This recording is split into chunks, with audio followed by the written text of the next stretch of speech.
I આનો અર્થ એવો થયો કે I વિરુદ્ધ V ના આલેખનો ઢાળ તમને 1/r મળશે, જેને તમે વાહકત્વ કહેશો. તો આ વાહકત્વ એટલે અવરોધનો વ્યસ્ત. તો આ એમસીક્યુ માં પૂછાઈ શકે એવો ટોપિક છે મિત્રો કે I વિરુદ્ધ V ના આલેખનો ઢાળ શું આપે? તો અવરોધ નહીં મિત્રો, વાહકત્વ. તો આ જે ગ્રાફ છે એ તમને રેખીય મળશે જો ઓહમનો નિયમ પડાતો હોય તો. પણ આપણે એની મર્યાદા વિશે સમજવું છે, એટલે કે જ્યાં ઓહમનો નિયમ ન પડાય. એટલે પહેલો જ પોઈન્ટ કે જો I વિરુદ્ધ V નો ગ્રાફ અરેખીય હોય તો ઘણા બધા વિદ્યુતીય ઘટકો એવા છે કે જેમ કે ડાયોડ, જે તમે સેમિકન્ડક્ટર ઇલેક્ટ્રોનિક્સ વાળા ચેપ્ટરમાં ભણશો. તો આ ડાયોડ, ટ્રાન્ઝિસ્ટર, આવા ઘટકો કે જે ઓહમના નિયમનું પાલન કરતા નથી મિત્રો. તો આ ડાયોડ, ટ્રાન્ઝિસ્ટર એ બધાનો ગ્રાફ તમને આવો મળશે. આપણે અહીંયા જુદા જુદા ગ્રાફ બનાવીએ. આવો તો આ ગ્રાફ અરેખીય કહેવાય. આ I વિરુદ્ધ V એટલે કે વોલ્ટેજ વધારતા અરેખીય રીતે પ્રવાહ વધે છે. ત્યારબાદ જો ટર્મિનલ બદલાવવામાં આવે એટલે કે તો પ્રવાહની દિશા બદલાશે, એટલે કે ત્રીજા ચરણમાં બંને માઈનસ હોય, V અને I. આપણે સામાન્ય રીતે મૂલ્ય લખીએ છીએ માઈનસ, પણ વિરુદ્ધ દિશા એટલે એમાં પણ આ રીતનો ગ્રાફ મળશે. તો આવો ગ્રાફ તમને ડાયોડમાં મળશે.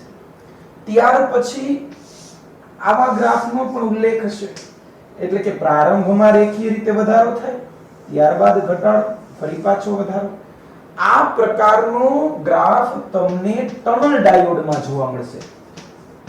ટનલ ડાયોડમાં મિત્રો એક ડાયોડનો પ્રકાર છે ટનલ ડાયોડ. હવે મિત્રો અહીંયા જોઈ શકો કે તમે અહીંયા સુધી ગ્રાફ રેખીય રીતે વધે છે, ત્યારબાદ અહીંયા અરેખીય થઈ જાય છે, ત્યારબાદ અહીંયા તમને ઋણ મૂલ્ય મળે છે, કારણ કે ગ્રાફનો ઢાળ ઘટે છે, એટલે કે ઋણ અવરોધ તમને દર્શાવે છે. એટલે કે અવરોધ છે એ પ્રારંભમાં એનો ગ્રાફ રેખીય રીતે વધે છે, ત્યારબાદ અરેખીય થઈને મહત્તમ થઈ જાય, ત્યારબાદ ઘટે છે. આવો અનિયમિત ગ્રાફ મળતો હોય તો આ બધા થયા ઓહમના નિયમની મર્યાદા. તો મિત્રો આ ટોપિક આપણે ઓહમના નિયમની મર્યાદા એ માત્ર એમસીક્યુ માટેનો ટોપિક છે.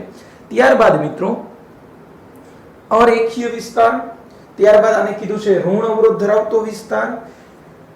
હવે આ જે છે એનાથી થોડાક આગળ જઈએ આપણે તો જુદા જુદા દ્રવ્યની અવરોધકતા.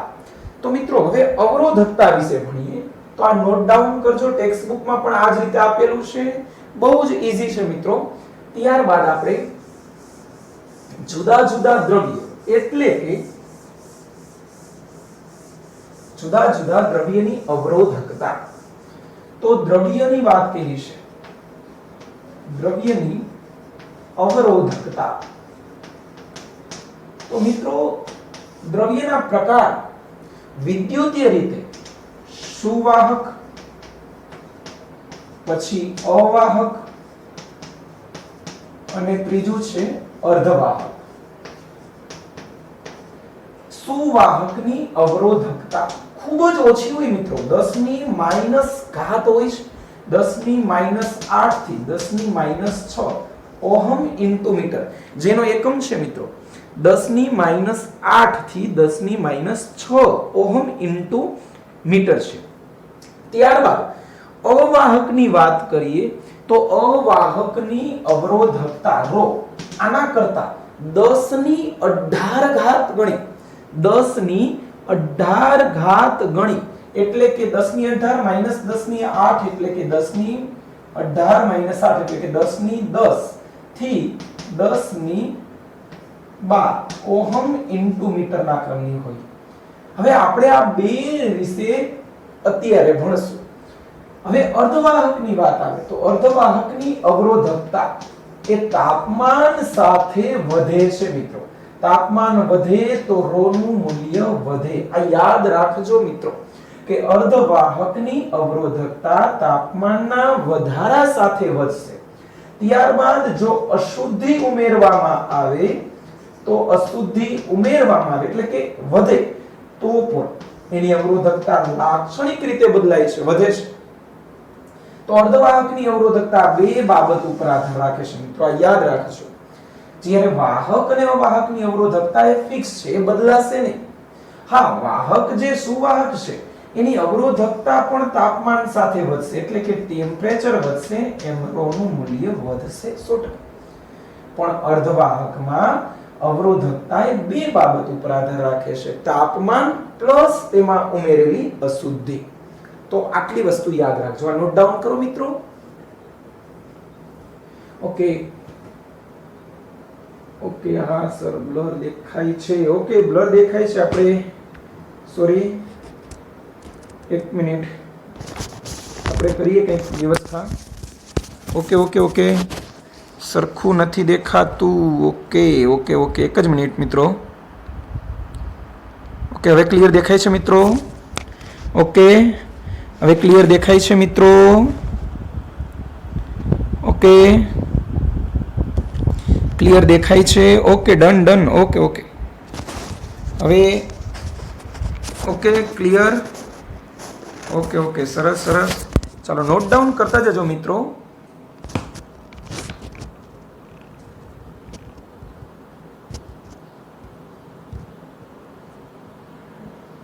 ઓકે, સોરી, થોડુંક ડિસ્ટર્બ થયું.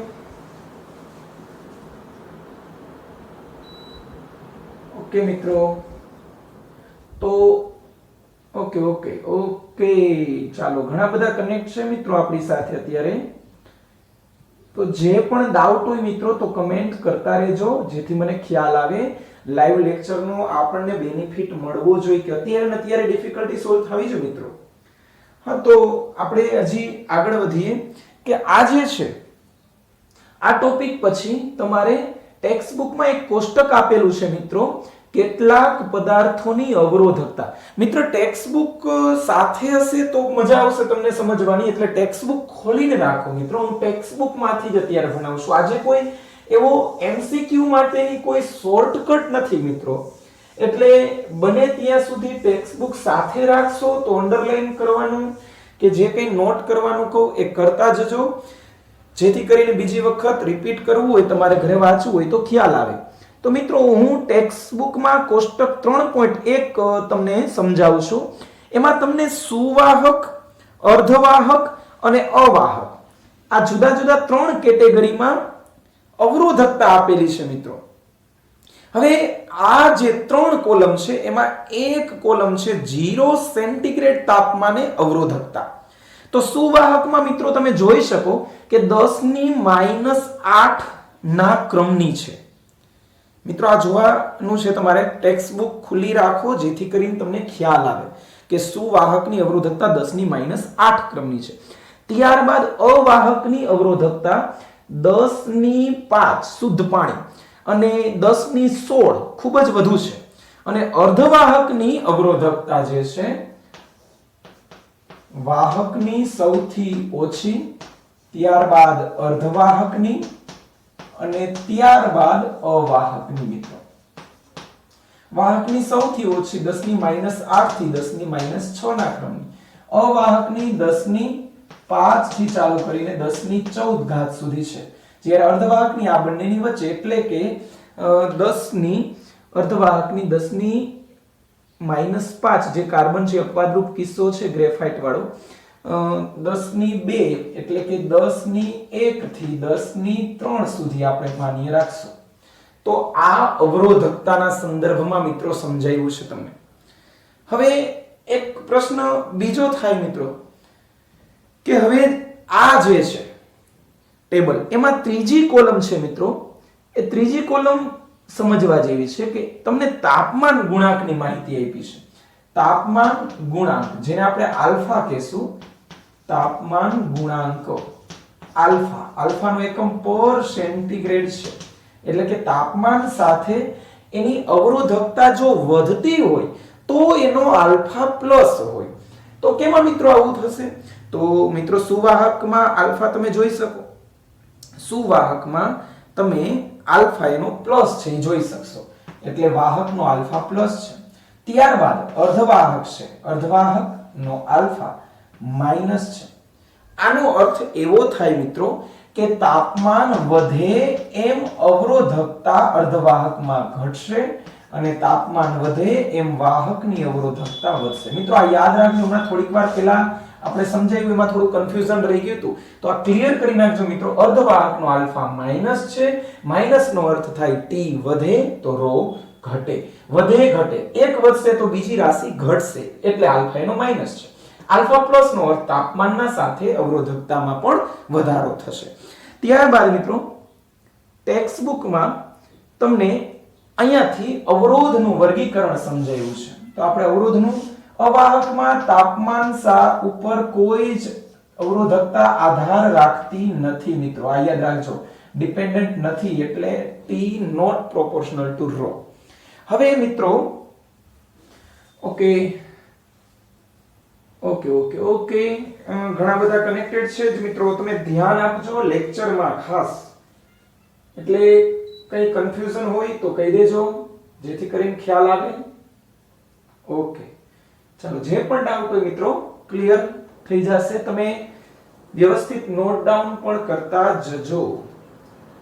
હવે એક બીજી વસ્તુ યાદ રાખવા જેવી છે મિત્રો કે આ અવરોધકતા હતું. અવરોધકતા એટલે અવરોધનો આંતરિક ગુણધર્મ મિત્રો. અવરોધકતા એટલે અવરોધનો આંતરિક ગુણધર્મ. હવે હું તમને અવરોધ આ કેના જેવું છે મિત્રો, તો કે કમ્પ્યુટરમાં હાર્ડવેર અને સોફ્ટવેર બંનેની જરૂરિયાત હોય. અવરોધકતા છે ને મિત્રો એ સોફ્ટવેર જેવું છે, આંતરિક ગુણધર્મ. જ્યારે અવરોધ છે ને એક હાર્ડવેર છે જેને તમે જોઈ શકો, જેને તમે વાપરી શકો, પણ અવરોધની અંદર અવરોધકતા હોય. જેમ માણસની માણસાઈ હોય એવી રીતે અવરોધ જે છે, અવરોધના બે પ્રકાર છે. એક વાયર બાઉન્ડ અવરોધ, વાયર બાઉન્ડ અથવા બાઉન્ડ અવરોધ. બાઉન્ડ કરવું એટલે વીંટાળવું, બાઉન્ડ કરવું એટલે પણ વીંટાળવું, બાઉન્ડ એટલે બંધિત. તો જે અવરોધ વાયર વીંટાળીને બનાવવામાં આવે છે, એટલે કે તાર વીંટાળવામાં આવે છે, તાર વીંટાળીને અવરોધ તૈયાર કરવામાં આવે છે, એવા અવરોધને આપણે વાયર બાઉન્ડ અવરોધ કહેશું. જેમ કે ધારો કે તાર છે, આ જે તાર છે એ વાહક તાર હોય, જે કોપર કે એલ્યુમિનિયમ કે કોઈ પણ નો હોય. આ વાહક ઉપર બીજા તાર વીંટાળવાના. આ વીંટાળેલો તાર છે મિત્રો એ મિશ્ર ધાતુનો તાર છે. ફોર એક્ઝામ્પલ કોન્સ્ટન્ટન, ત્યારબાદ મેંગેનીઝ,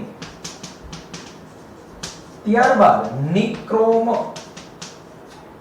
તો મિત્રો આ યાદ રાખજો, આ એમસીક્યુ માં પૂછાય એવો મુદ્દો છે મિત્રો કે વાયર બાઉન્ડ અવરોધમાં જે તાર વીંટાળીને રાખેલો હોય, એટલે કે વાહક પર જે વીંટાળવામાં આવે એ તાર તરીકે કેનો ઉપયોગ થાય? મિશ્ર ધાતુ. મિશ્ર ધાતુ એટલે કે બે કે તેથી વધુ ધાતુનું સંયોજન. કોન્સ્ટન્ટન, તો આ કેનો બનેલો છે? તો કે copper plus tungsten. Copper plus tungsten એટલે આને નામ આપ્યું આપણે કોન્સ્ટન્ટન. ઘણી વખત કોબાલ્ટ, અમુક રેફરન્સ બુકમાં કોપર છે, અમુક રેફરન્સ બુકમાં કોબાલ્ટ પણ છે મિત્રો, આ યાદ રાખજો. તો હવે મેંગેનીઝ ની વાત કરીએ તો મેંગેનીઝ એટલે મેંગેનીઝ પ્લસ નિકલ અને પ્લસ લોખંડ જેવી ધાતુ. આ ધાતુ ત્રણનું સંયોજન કરીને મેંગેનીઝ બનાવ્યું છે. મે એટલે મેંગેનીઝ, ની એટલે નિકલ, ત્યારબાદ નિક્રોમ એટલે કે નિકલ પ્લસ ક્રોમિયમ પ્લસ લોખંડ જેવી ધાતુ. તો મિત્રો આ રીતે મિશ્ર ધાતુના તાર વીંટાળીને જે અવરોધ ડિઝાઇન કરવામાં આવે છે એવા તારને આપણે વાયર બાઉન્ડ અવરોધ કહીશું. હવે બીજા પ્રકારની વાત કરીએ મિત્રો, હવે બીજો પ્રકાર છે કાર્બન અવરોધ. તો નામ ઉપરથી જ તમને ખ્યાલ આવી જશે મિત્રો કે આ અવરોધ છે એ કાર્બનનો બનેલો હોય. કાર્બન અવરોધ જે છે કાર્બનનો બનેલો હોય. મોટા ભાગે જે અવરોધની રેન્જ ખૂબ જ વધુ હોય એના માટે આપણે કાર્બન અવરોધ પસંદ કરશું. આવા અવરોધ જે છે એ ખાસ કરીને મિશ્ર ધાતુના બનેલા હોવાથી તાપમાનની એના ઉપર કોઈ અસર થતી નથી મિત્રો. એટલે તાપમાન સાથે અવરોધમાં જે ફેરફાર થાય એ ન થવા જોઈએ એવી જગ્યાએ એવા સ્થાને તમારે આવો અવરોધ પસંદ કરવો જોશે. ત્યારબાદ આપણે વાત કરીએ કે કાર્બન છે એનો તો તમે સમાવેશ અર્ધવાહકમાં પણ કરી શકો અને તમે જોઈ શકો કે તાપમાન ઉપર આધારિત છે. હવે કાર્બન અવરોધ જે છે એ કાર્બનમાંથી બનેલો હોય. ત્યારબાદ હું તમને હવે જે લખાવશું એમસીક્યુ માટે ખૂબ જ આઈએમપી વસ્તુ છે મિત્રો. કાર્બન અવરોધ જે બીજો પ્રકાર છે એ કાર્બનમાંથી તો બનેલો હોય છે પણ એને ઓળખવા માટે એના ઉપર જુદા જુદા રંગના એક તાર, એના ઉપર સિરામિક મટીરીયલ જેવા પદાર્થનું લેયર લગાવેલું હોય છે.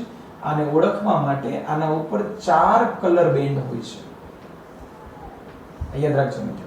ઘણી વખત ચોથો કલર ગેરહાજર પણ હોય છે. આ પહેલો કલર ફર્સ્ટ, આ સેકન્ડ, આ થર્ડ અને આ ફોર્થ. આવા 4 કલર બેન્ડ લગાવેલા હોય. હવે કાર્બન અવરોધનું મૂલ્ય નક્કી કેવી રીતે થાય મિત્રો? આપણને એ પ્રશ્ન થવો જોઈએ. તો અવરોધ તો ખૂબ જ નાનો હોય સાઈઝમાં, કિંમતમાં પણ નાનો, સાઈઝમાં પણ નાનો.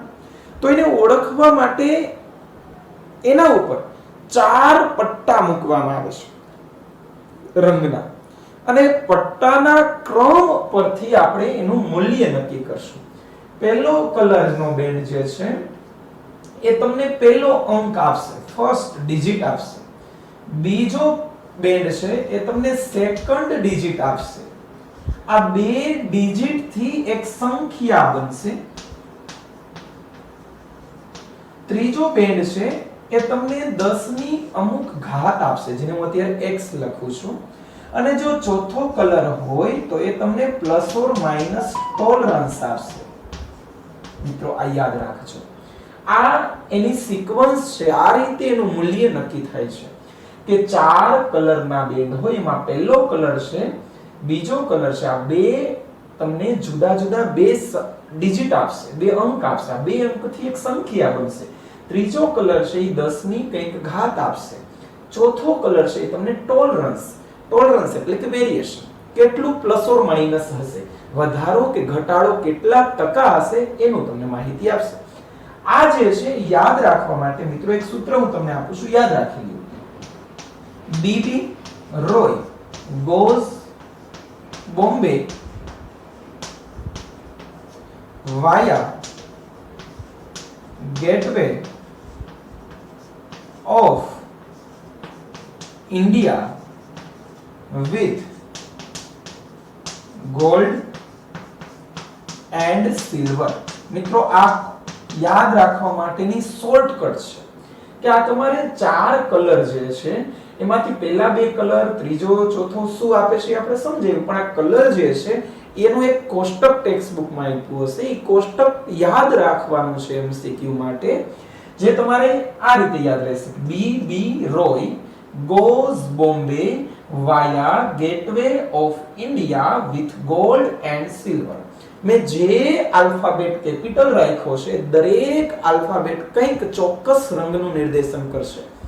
B for black, brown, red, orange, yellow, gray, blue, violet, green, indigo, white, gold and silver. આ રીતની કંઈક સિક્વન્સ હશે મિત્રો, જરાક ચેક કરી લેજો.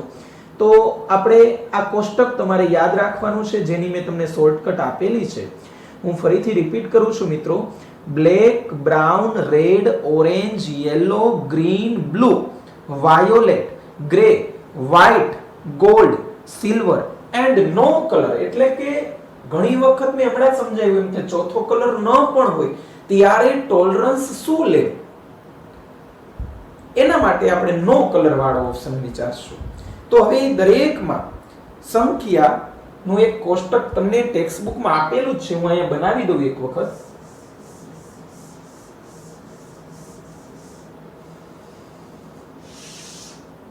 ચાલો, black, brown, red, orange, yellow, ત્યારબાદ orange, yellow, green, blue, green, blue, violet, green, blue, violet, ત્યારબાદ green, blue, violet, grey, white, gold, silver.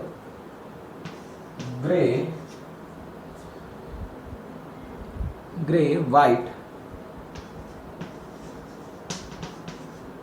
gold and silver. White, gold and silver. And then no color. Base. So black 0, 1, 2, 3, 4, 5, 6, 7, 8 and 9. White પાસે 9 colour આવવો જોઈએ. ત્યારબાદ પહેલો અને બીજો colour આ નહીં જ હોય ત્યારે એટલે આપણે ડેશ મૂકી દેશું. આ યાદ રાખજો મિત્રો. ત્યારબાદ બીજી સિક્વન્સ યાદ છે, પણ હવે બે કલર છે એનું તો મેં સમજાવી દીધું કે હવે ત્રીજો કલર છે 10 ની ઘાત આપે છે. તો 10 ની ઘાત જે છે એને આને 10 ઉપર ઉપાડી દો એટલે કે 10 ની 0 ઘાત મિત્રો. 10 ની 0 એટલે 1, 10 ની 1, 10 ની 2, 10 ની 3, આવી રીતે અપ ટુ 10 ની 9. ત્યારબાદ મિત્રો 10 ની -1 ઘાત હશે, ત્યારબાદ -2. અને હવે ટોલરન્સ ની વાત કરીએ તો મિત્રો ટોલરન્સ જે છે એ ગોલ્ડ, સિલ્વર 5, 10 ને 20. ગોલ્ડ માં ±5%, 5 પછી છે 10 અને 20, 10% અને નો કલર છે તો ±20%. મિત્રો આ ઇમ્પોર્ટન્ટ છે, આ કોષ્ટક તમારે યાદ રાખવું ફરજિયાત છે. હું હવે એક MCQ આમાંથી બનાવીને પૂછું છું. આ MCQ માટે જ છે. હું તમને એમ કહું કે 4 કલર બેન્ડ છે, હું એક કરાવીશ, એક તમારે અત્યારે જ કરવાનો રહેશે એટલે નોટ પેન ભેગી રાખજો. હું તમને એવું કહું કે ભાઈ પહેલો કલર છે બ્રાઉન છે, બીજો કલર છે ઓરેન્જ છે, ત્રીજો કલર છે એ ગ્રીન છે,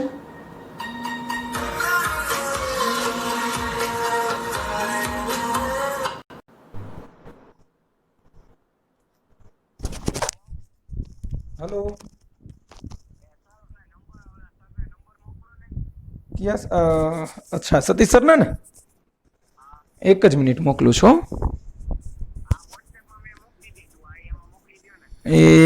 एक ज मिनिट हवे हूँ अत्यारे लेक्चर चालू छे हाल हमणे केटला वाग्या सर आव्या ज नथी रेडी रेडी हाल मोकलू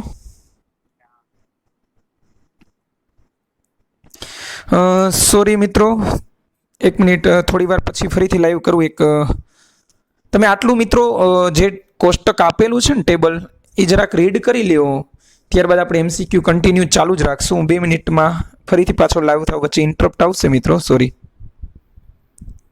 तमने कोष्टक केम याद राखवुं ई मैं तमने ट्रिक आपेली छे के भाई आ सूत्र याद राखજો बीबी रोई Bose Bombay via gateway of India with gold and silver હવે આજે આપણે आज जे टॉपिक છે એના MCQ થોડાક લઈ લે કે ધારો કે મેં તમને કીધું કે કલર બેન્ડ આ રીતે આપેલો છે કે પહેલા ત્રણ છે એ રેડ છે અને ત્યારબાદ ચોથો કલર છે એ સિલ્વર છે. ચાલો પહેલા ત્રણે ત્રણ કલર લાલ છે એટલે હું સિક્વન્સ અહીંયા લખતો જાઉં, અહીંયા જગ્યા નથી આપણે હટાવી દઈએ સૂત્ર તમને યાદ રહી ગયું હશે લખી નાખજો તમારી ટેક્સ્ટ બુકમાં જ્યાં યાદ રાખવાનું છે ત્યાં.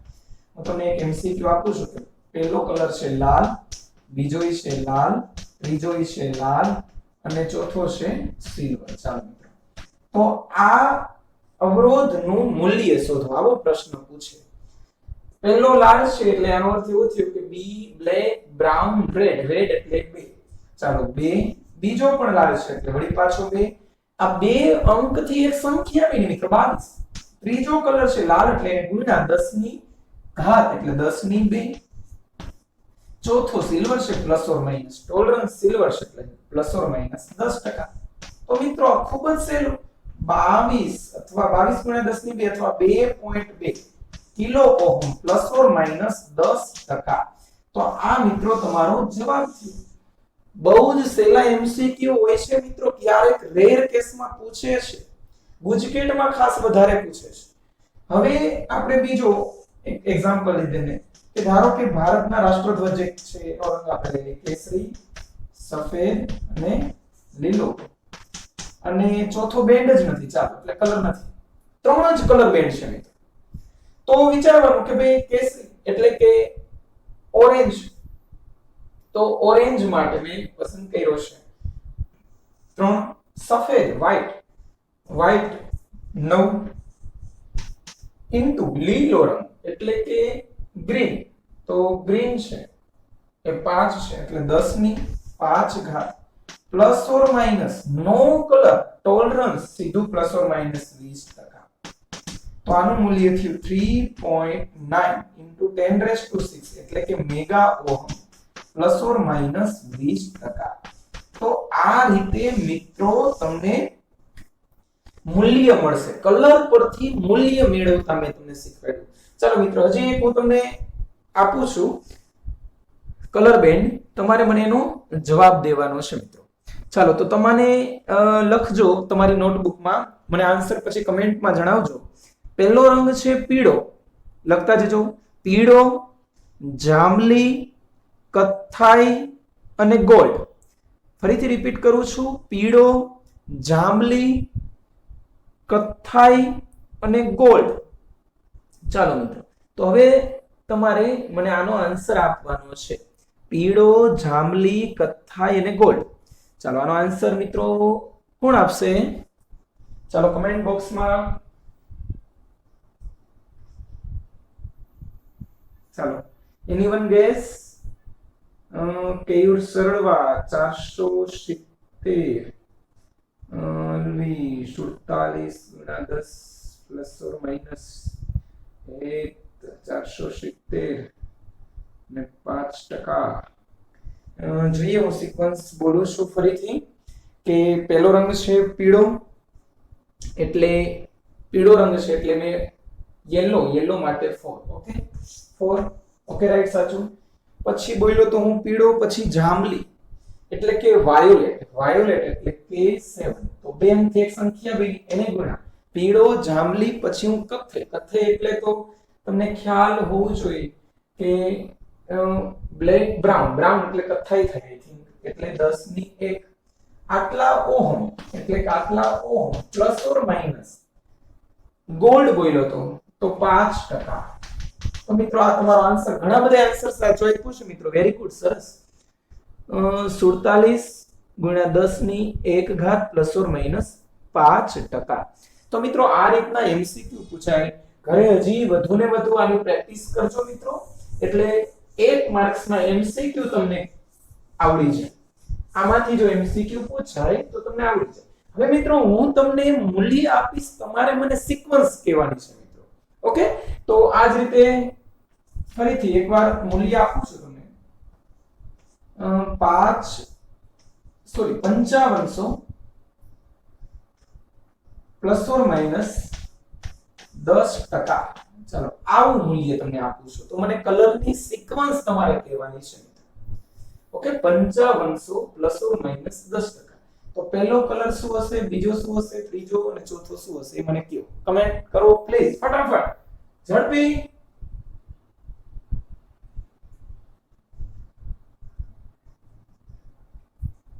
ચાલો ઓકે, બધાને આન્સર આવવા માંડ્યા. કયું? પહેલો ગ્રીન, બીજો પણ ગ્રીન, ત્રીજો રેડ અને પછી સિલ્વર. વેરી ગુડ નંદની.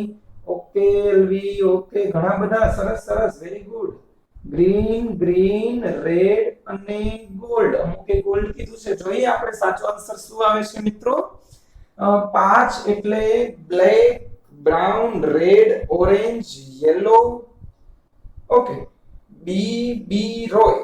ઓકે 5 એટલે આપણે ટેબલ ફરીથી એક વખત મેં તમને જે આપ્યું હતું ટેક્સ્ટ બુકમાં, જે તમને કીધું હતું યાદ રાખવાનું, 5 નંબર છે ગ્રીન છે. ઓકે સાચું છે, ગ્રીન, ગ્રીન વાળા સાચા. ચાલો ગ્રીન, બીજો કલર પણ ગ્રીન કારણ કે એ પણ 5 છે.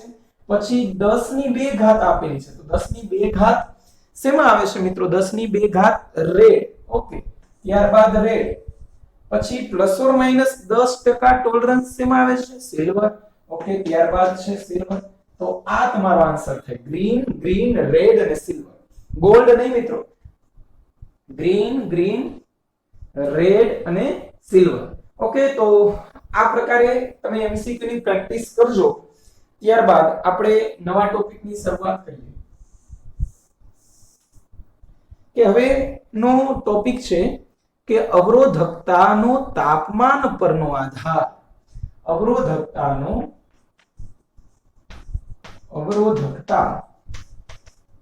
નો તાપમાન પરનો આધાર. તો રો અને ટી વચ્ચેનો સંબંધ મિત્રો તમારા સૂત્ર યાદ રાખવાનું છે. Rho T is equal to rho 0 બ્રેકેટમાં 1 plus alpha T minus T 0. આ સૂત્ર યાદ રાખો મિત્રો પહેલા, કારણ કે આનું કોઈ ડેરિવેશન નથી. આ સૂત્ર સીધું યાદ રાખવાનું છે. Rho T is equal to rho 0 bracket of 1 plus alpha t minus t0. હવે આમાં જે t0 છે એ t0 ને આપણે કહેશું સંદર્ભ તાપમાન. t0 એટલે સંદર્ભ તાપમાન, t એટલે કોઈ નિશ્ચિત તાપમાન, આલ્ફા એટલે હમણાં સમજાવ્યું તમે કે તાપમાન ગુણાંક છે આલ્ફા એટલે. ત્યારબાદ રો 0 એટલે કે સંદર્ભ તાપમાને અવરોધકતા. સંદર્ભ તાપમાને એટલે કે T0 એ અવરોધકતા. અને રો ઓફ T એટલે કે T તાપમાને અવરોધકતા. ઓકે, તો આ છે એ બધા પેરામીટર છે. હવે મિત્રો આ જ રીતે જો અવરોધની વાત આવે તો R નું સૂત્ર પણ રો જેવું જ છે, કારણ કે અવરોધકતા છે આંતરિક ગુણધર્મ છે અવરોધ. એટલે RT R0 બ્રેકેટમાં 1 alpha t t0. આ સૂત્ર તમારે દાખલા માટે યાદ રાખવાનું છે મિત્રો. આના દાખલા ઘણા બધા છે, ઉદાહરણમાં ખ્યાલ નથી મને, સ્વાધ્યાયમાં દાખલા છે આના 2-3. તો આ સૂત્ર યાદ રાખજો મિત્રો. આલ્ફા તમને આપેલું હશે t0 એટલે કે પહેલું જ્યાંથી પ્રયોગની શરૂઆત કરો છો એ તાપમાનને આપણે સંદર્ભ તાપમાન કહીશું t0. T એટલે કે તમને કહેશે કે ભાઈ આટલા તાપમાને અવરોધ શોધો, તો એને આપણે T કહીશું. R0 એટલે કે સંદર્ભ તાપમાને અવરોધ, એ પણ આપી દેશે. RT શોધવાનું છે જે ઓકે જોઈએ આપણે કઈ રીતે આનો ઉપયોગ છે. પણ આ ચાલુ કરતા પહેલા જે T0 છે તો મેં હમણાં સમજાવ્યું કે સંદર્ભ તાપમાન, તો T0 છે જ્યારે તમને ન આપ્યું હોય મિત્રો ત્યારે T0 0 લઈ શકશો, કારણ કે કોઈ પણ ટેમ્પરેચરની શરૂઆત આપણે એવું માનશું કે 0 સેલ્સિયસ થી શરૂ થાય છે, એટલે સંદર્ભ તાપમાનને તમે 0 લઈ શકશો. ત્યારબાદ આ જે આલ્ફા છે, હમણાં વાત કરી કે આલ્ફા છે તો તાપમાન ગુણાંક છે, તો અવરોધકતાનો તાપમાન સાથેનો સંબંધ એટલે કે રો વિરુદ્ધ ટી નો ગ્રાફ. જુદા જુદા દ્રવ્ય છે તો બધા માટે આપણે ચર્ચા કરી. વાહક માટે તમને ખ્યાલ છે મિત્રો કે વાહક કોઈ ધાતુ પદાર્થ હોય, વાહક એટલે કે ધાતુ માટે, તો ધાતુ પદાર્થ માટેનો આલ્ફા ધન છે. આનો અર્થ એવો થયો કે તાપમાનના વધારા સાથેની અવરોધકતા વધશે મિત્રો, એટલે કે T વધે એમ અવરોધકતા વધે, પણ T 0 થઈ જાય ત્યારે ρ નોટ ઇક્વલ ટુ 0. આપણે અત્યારે અહીંયા લેશું, પ્રેક્ટિકલી આવું શક્ય નથી, પણ ગ્રાફ તમને આપેલો છે થોડુંક 0 થી ઉપર આપેલો છે, એટલે આપણે એ જ રીતે ગ્રાફ દોરશું. તો આ રો વિરુદ્ધ t નો ગ્રાફ બનશે જેનો આલ્ફા પ્લસ છે, એટલે કે તાપમાનના વધારા સાથેની અવરોધકતામાં વધારો થશે. કેના માટે છે મિત્રો? ધાતુ માટે, કોઈ પણ ધાતુ માટેનો આ ગ્રાફ છે. ત્યારબાદ આપણે વાત કરીએ કે ભાઈ અર્ધવાહક માટે, અર્ધવાહક એટલે કે સિલિકોન, જર્મેનિયમ જેનો બહુ સારી રીતે અભ્યાસ તમે 14મા ચેપ્ટરમાં કરશો. એના માટે આલ્ફા તમને ખબર છે મિત્રો ઋણ છે, એટલે કે t વધે એમ ρ ઘટશે. એટલે આવું જ પણ ઉલટો ગ્રાફ, પ્રારંભમાં વધારે ત્યારબાદ ઘટી ઘટીને 0 ની નજીક પણ 0 નહીં બતાવતા આનો આલ્ફા માઈનસ છે. હવે આ ધાતુ થયું, આ અર્ધવાહક થયું, એટલે કે વાહક, અર્ધવાહક. હવે મિત્રો અવાહકને તો તમે જાણો છો કે તાપમાનને અને અવરોધકતાને કોઈ સંબંધ નથી, અવાહકની વાત જ નથી અહીંયા કરવાની. તો મિશ્ર ધાતુ એટલે કે જેમાં બે કે તેથી વધુ ધાતુનું સંયોજન હોય એવા પદાર્થ માટેનો ગ્રાફ અહીંયા હું દોરું છું કે મિશ્ર ધાતુ, જેમ કે હમણાં વાત કરી મિત્રો કે કોન્સ્ટન્ટન, મેંગેનીન, નિક્રોમ આવી બધી જે ધાતુ છે એના માટે બનેલો છે ધાતુમાંથી મિત્રો, એટલે રો નો આલ્ફા તો રો વિરુદ્ધ ટી નો આલ્ફા તો પ્લસ છે એટલે કે વધશે. પણ આમાં એક શરત યાદ રાખવાની છે કે 0 કેલ્વિન, હું સેલ્સિયસ ની વાત નથી કરતો મિત્રો, કેલ્વિન 0 કેલ્વિન ને પણ એની અવરોધકતા 0 નથી. આ યાદ રાખવા જેવી બાબત છે. એટલે કે કંઈક ચોક્કસ મૂલ્ય હશે, ધારો કે અહીંયા રો 0 આપણે લખીએ, રો 0 થી ગ્રાફ સ્ટાર્ટ થશે અને એનો ગ્રાફ રેખીય હશે.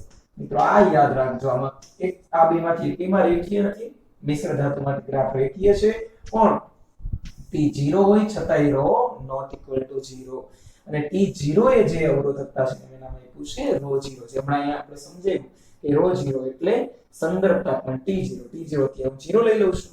તો આ મિશ્ર ધાતુની એક અગત્યની લાક્ષણિકતા છે, એટલે કે તાપમાન ઘટાડીને તમે 0 કરી નાખો છતાંય એની અવરોધકતા શૂન્ય નથી થતી મિત્રો. તો આનો ઉપયોગ ક્યાં થાય મિત્રો? કે જ્યાં ખૂબ જ નીચા તાપમાને વર્ક કરતા હોય, કે જ્યાં કોન્સ્ટન્ટન કે જ્યાં ટેમ્પરેચર ખૂબ જ ડાઉન હોય પણ એની અવરોધકતા શૂન્ય ન થવા દેવી હોય, તો એવા સ્થાને તમારે મિશ્ર ધાતુનો ઉપયોગ કરવો જોઈએ. તો આ જે છે મિત્રો એ ગ્રાફ તમારે યાદ રાખવાના છે. તો આ વાત કરી મેં ધાતુ માટે, ત્યારબાદ અર્ધવાહક માટે અને મિશ્ર ધાતુ માટે. તો મિત્રો હવે આ જ વસ્તુથી થોડાક આગળ જઈએ કે જે આ ગ્રાફ છે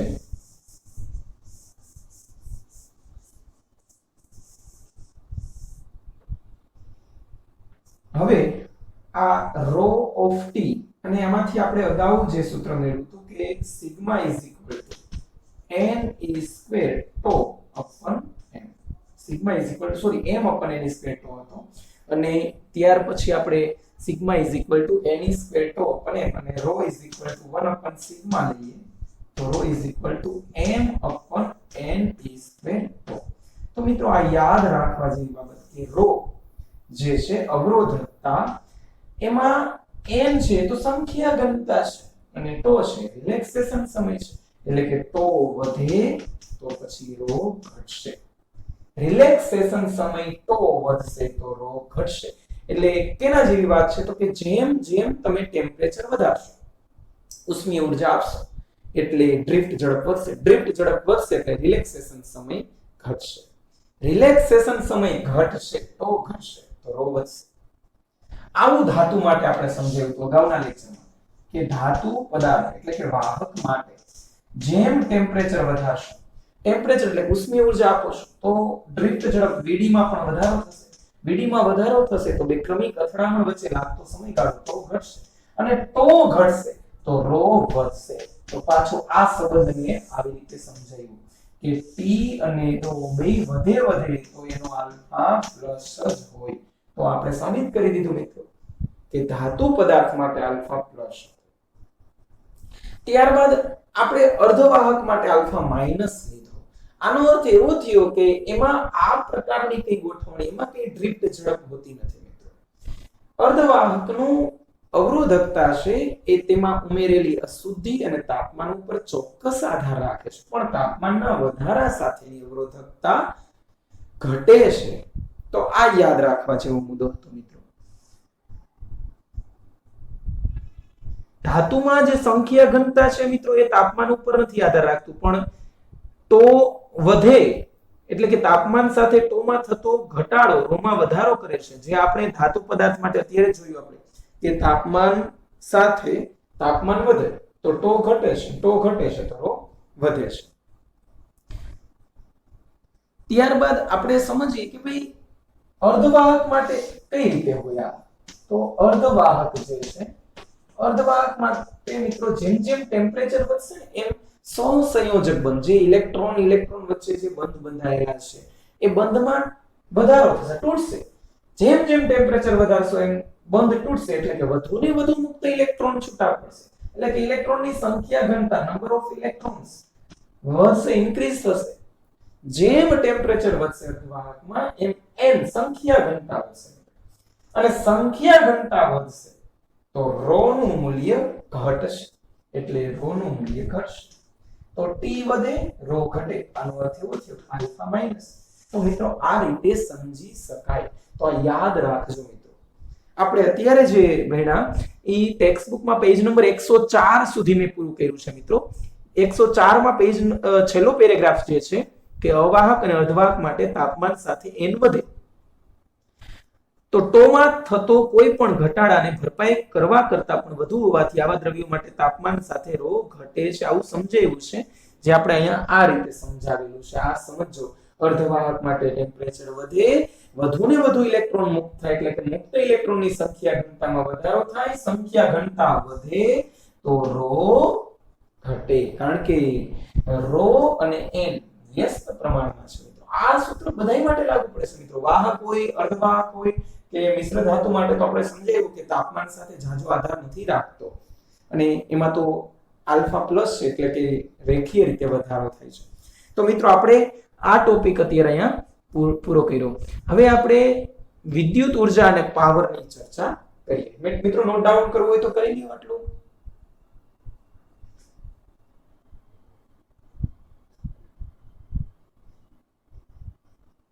ઓકે,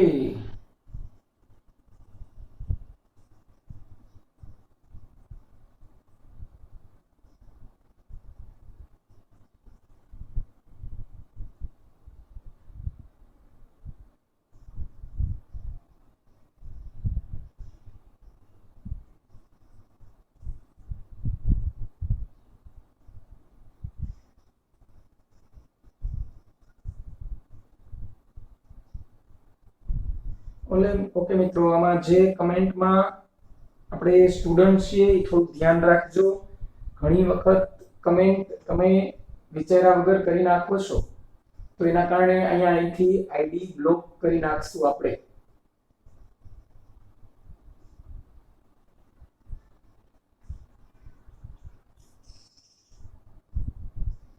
તો આટલું નોટ ડાઉન કરી લેજો મિત્રો.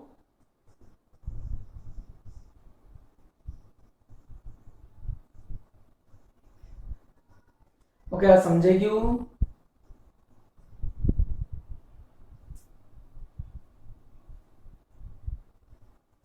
ઓકે, તો આપણે આગળ વધીએ આપણા ટોપિક પર.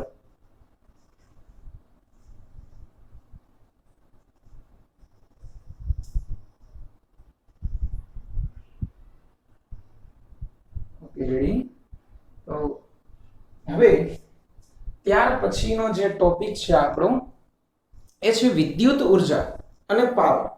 તો મિત્રો આ ટોપિક સ્ટાર્ટ કરતા પહેલા અત્યાર સુધીના જે દાખલા છે એ દાખલા એક વખત લઈ લઈએ આપણે એક્ઝામ્પલ.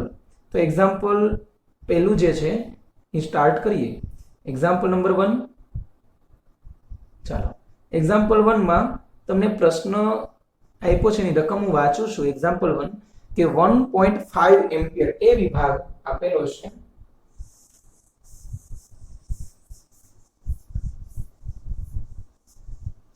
ચાલો, તો એક્ઝામ્પલ નંબર 1 ઉદાહરણ 1 ની શરૂઆત કરીએ. Example number 1. એક્ઝામ્પલ 1 નો એ વિભાગ I તમને આપેલો છે 1.5 એમ્પિયર. ત્યારબાદ આડછેદનું ક્ષેત્રફળ આપ્યું છે મિત્રો. A 1 ગુણ્યા 10⁻⁷ મીટર સ્ક્વેર. ત્યારબાદ વહન પામતા ઇલેક્ટ્રોન માટે સરેરાશ ડ્રિફ્ટ ઝડપ શોધવાની છે. ધારો કે દરેક કોપરનો પરમાણુ લગભગ એક વાહક ઇલેક્ટ્રોન આપે છે. કોપરની ઘનતા ડેન્સિટી આપી છે મિત્રો. કોપરની ઘનતા 9 × 10⁻³ kg પ્રતિ મીટર ક્યુબ. તમારે ડ્રિફ્ટ ઝડપ Vd શોધવાનું છે મિત્રો. હવે પરમાણુ દળાંક આપ્યો છે. પરમાણુ દળાંક કેપિટલ M 63.5 U આપ્યો છે. ઓકે, તો હવે તમને શોધવાનું કીધું છે કે ડ્રિફ્ટ ઝડપ શોધો. તો મિત્રો આપણે અગાઉના લેક્ચરમાં ભણી ગયા છે કે ડ્રિફ્ટ ઝડપ અને પ્રવાહ વચ્ચેનો સંબંધ આવે તો પ્રવાહ અને ડ્રિફ્ટ ઝડપ વચ્ચેનું સૂત્ર I બરાબર અવની. આ સૂત્ર યાદ રાખવાનું છે મિત્રો. I બરાબર અવની એટલે I બરાબર A Vd n into E. તો મિત્રો I બરાબર Vd into Ne આ જે સૂત્ર છે એના ઉપરથી આપણે પેલા n શોધવું જોશે કારણ કે vd શોધવાનું છે તો vd સૂત્ર બનશે i ના છેદમાં a n e n શોધવા માટે સંખ્યા ઘનતા શોધવા માટે આપણે n શોધવા માટેનું સૂત્ર હું અહીંયા લખું છું ડાયરેક્ટ કે સ્મોલ n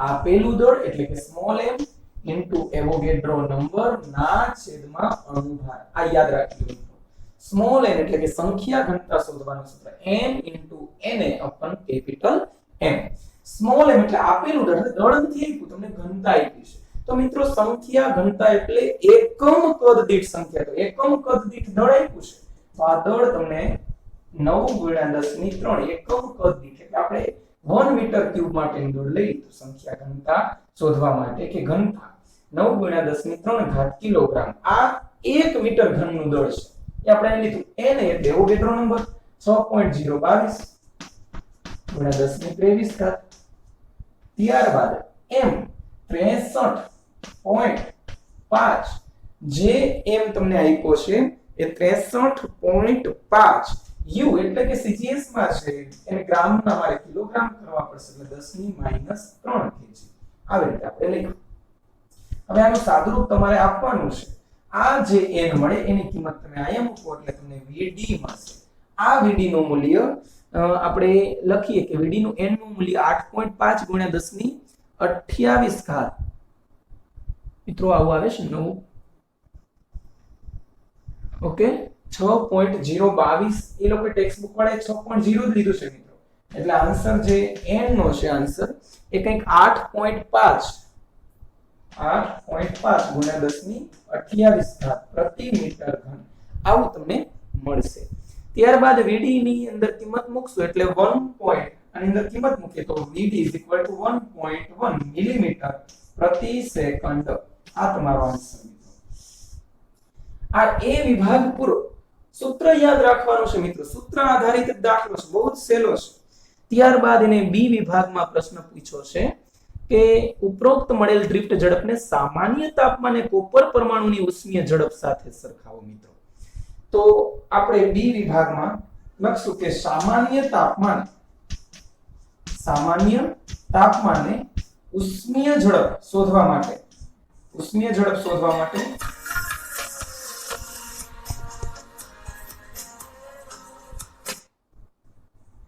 તો સામાન્ય તાપમાને ઉષ્મીય ઝડપ શોધવા માટે 1/2 mv² = 3/2 kBT આ રીતે v ને કરતા બનાવીએ તો 2 કેન્સલ થઈ જશે = 3 kBT upon m આનું વર્ગમૂળ લેવું પડશે તો મિત્રો આ લોકોએ ટેક્સ્ટ બુક વાળાએ 3 ને અવગણી નાખ્યો છે એટલે ખાલી સૂત્ર kBT upon m લઈને કહ્યું છે પણ kB એટલે બોલ્ટ્ઝમન નો અચળાંક 1.38 ×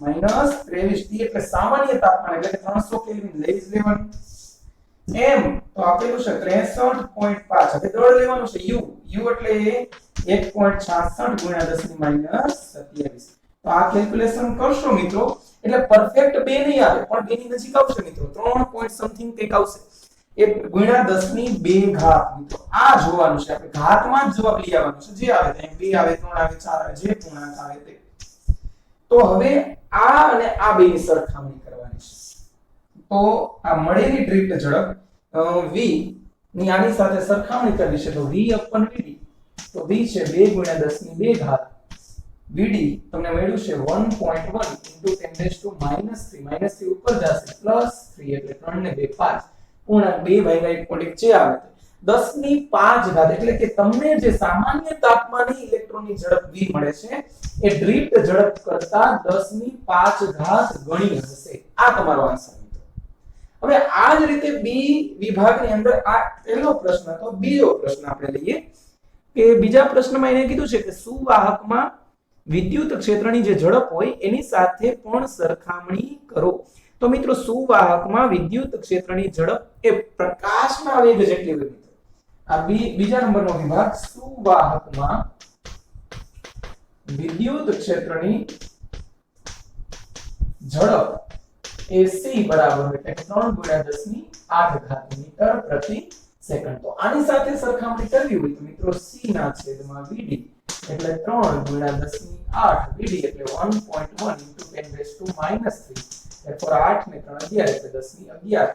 તો પ્રકાશનો વેગ એટલે કે વિદ્યુત ક્ષેત્રની ઝડપ છે એ 10 ની 11 ઘાત ગણી છે vd, અથવા vd નું મૂલ્ય તમારે લખવું તો vd છે એ 10 ની -11 ઘાત into c.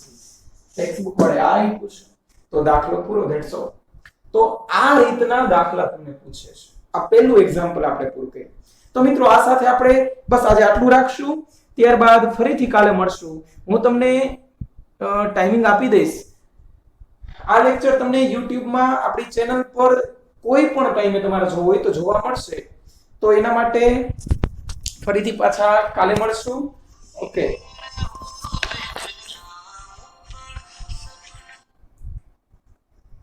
Okay, bye bye.